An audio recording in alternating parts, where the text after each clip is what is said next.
Lot of talk about the Packers snagging another cornerback. But if we do, are we just being greedy?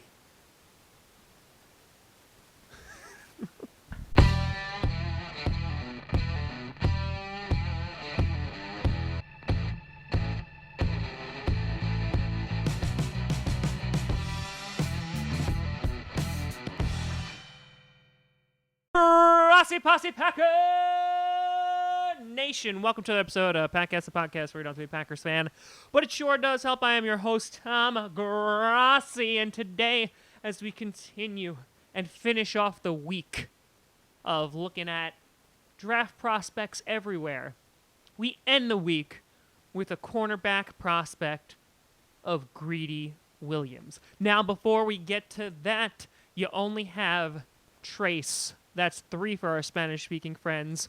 More days to pick up your Packcast merch at bonfire.com/Packcast. We're talking hoodies, long-sleeve tees, women's cut, jersey tees, in a variety of different colors to match your team spirit. So head on over to bonfire.com/Packcast. You only have a few more days to do that. And a big out-of-nowhere shout-out to all the extra patrons who have come out of nowhere. So a big shout out and thank you to that. I'm going to have to make that 2 screens soon. Check out patreon.com/TomGrossiComedy to get your rewards. And thank you very much for the support. Now, let's talk about Greedy Williams. Greedy Williams is like an enigma to me. In that, after going after another LSU guy yesterday with Devin White, which that didn't get as received as poorly as I thought it was going to be, we talk about Greedy Williams, self-proclaimed best cornerback in the draft, and I'm inclined to believe him, but today is not necessarily to talk about if he's the best cornerback in the draft, because again, I think I'm just going to kind of concede that point to him. It's should the Packers pick him up. Now, taking a look at some stats real quick, 2017 played 13 games, 26 solo tackles, 12 assisted tackles, 1.5 tackles for a loss, and 6 interceptions. Hot damn. And 10 passes defended. Now, 2018 played 11 games, 23 solo tackles, 10 assisted, only 2 interceptions, but still had 9 passes defended. So a little bit of a drop-off in 2018. Now, in the combine, this man ran real fast like Forrest Gump, going to 4.37, and he's coming in at 185 pounds. Now, being at 6'2", the benefits that he has, he's lanky, he plays the receivers, which is both a positive and a negative, so the guy is real good in man coverage. Seeing him as a zone cornerback or playing in zone is a big no-no for him. But again, solid in man coverage. Not the greatest tackler in the world. Now, all the highlights look pretty good, and again, most of those coming from 2017. Where Greedy Williams did struggle this year was against the high-powered offenses like Alabama. For example, on this play here, he fell down, allowing for a TD. He also allowed a long pass in that game as well. His go-to is really looking at the receiver and not playing the ball. Now, he was doing it, obviously, enough in 2017, but as I was looking at the tape, it seemed that a lot of balls were literally just being thrown right at him. So, breaking this down and looking at it, again, I don't disagree that Greedy Williams is the best cornerback in the draft now.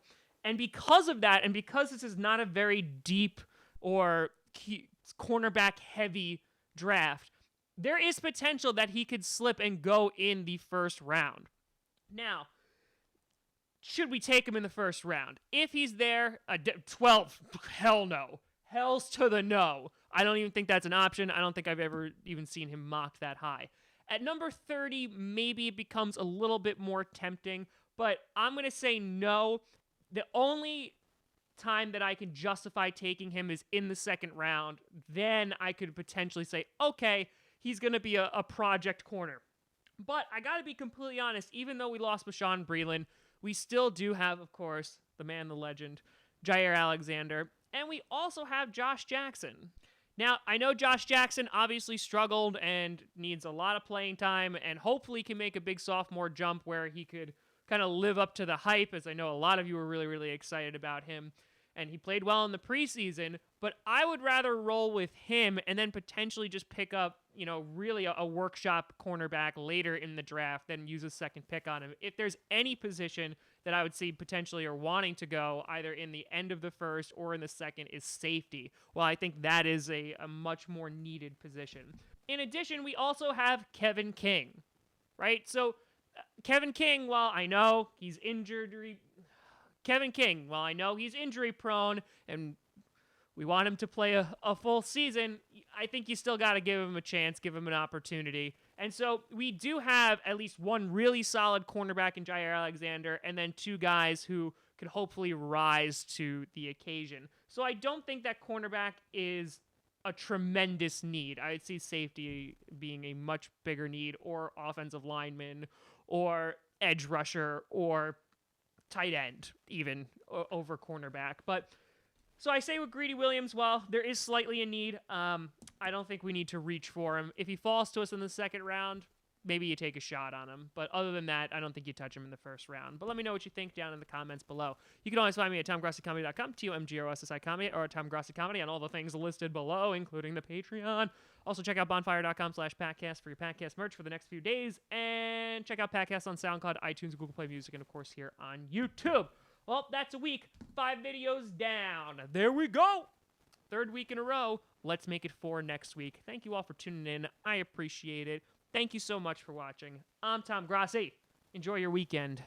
And as always, go Pack Go.